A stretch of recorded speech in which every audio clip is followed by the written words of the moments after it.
He says, the gopis began searching for Krishna here and there, but not finding Krishna. The gopis' agony of separation increases more and more.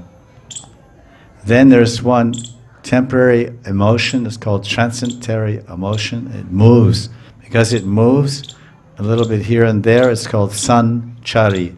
Chari means to move, and san means in different ways. Sanchari or vyabhachari.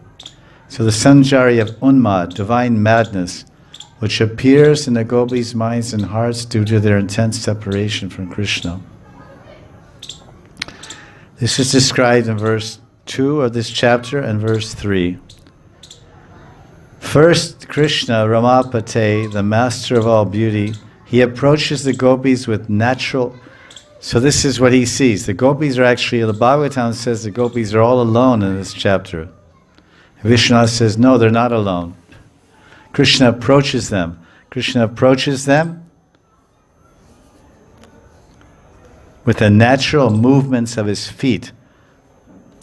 Coming before the gopis, Krishna shows his affectionate, gentle smiles and glances. So the verse of Shukadeva is saying the gopis are remembering his affectionate glances and smiles. Anuraga smita, and anuraga ikshita.